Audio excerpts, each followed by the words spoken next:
Hi everyone, on Wednesday the 5th of November, off to Wales, to Chepstow on Wednesday. The ground, well, it's eased. They've had plenty of rain over the last couple of days. Very welcome as well too. The track was vertige rain last week and the rains arrived in time, so I'm thinking on the softer side. We start off with our daily nap, sponsored by Priced Up Bet, goes in the 3 o'clock.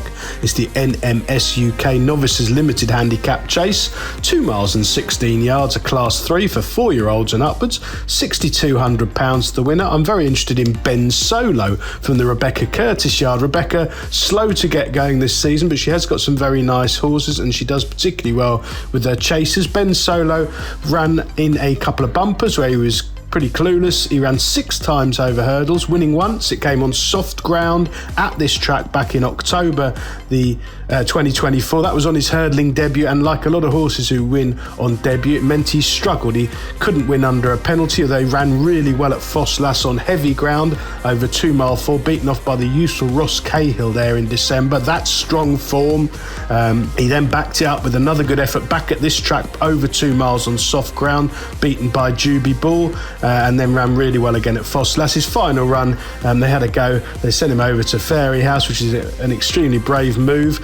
From a mark of 116, it was just too much for him, but he wasn't disgraced, to be fair. He's always been a chaser on looks. He's got a pointing background. I think he'll need further than 2 miles in time, but it's significant that they're starting him off here with a bit of cut in the ground. I expect he's been extremely well schooled and he should be fit. He's been off for 199 days, but he has been entered up 2 or 3 times in the last couple of weeks. I think they've just been waiting for the rain to arrive, and hopefully he'll be straight enough to make a winning start over fences. I suspect a mark of 119 in this Spear will very much underestimate him, and the fact he's run really well and won at Chepstow in the mud over hurdles is a big plus.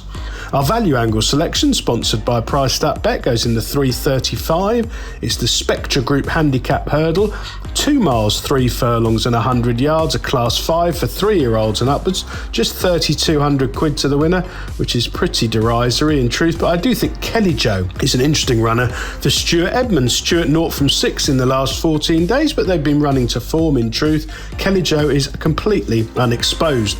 Originally came from France, where his win came on very soft ground on the flat over 1 mile 4 back in November 2024, so I would imagine the rain is exactly what they wanted. 3 runs so far over hurdles for Stuart. They put the money on and left it first go at Fakenham, 11-8 on in a modest maiden hurdle, off for 6 months afterwards, needed the run at Uttoxeter first go, and then ran really well back at Fakenham and second behind Squeezebox in a fair little novice, not really settling initially and doing well to take second.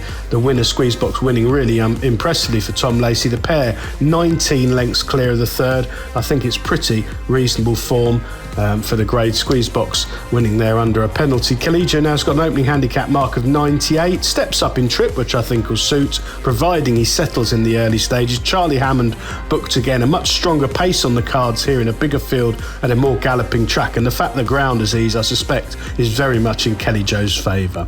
Best of luck on Wednesday, everyone. Please do like and comment on the YouTube videos, subscribe to the free channel if you haven't already, and please do check out our sponsor, Priced Up Bet.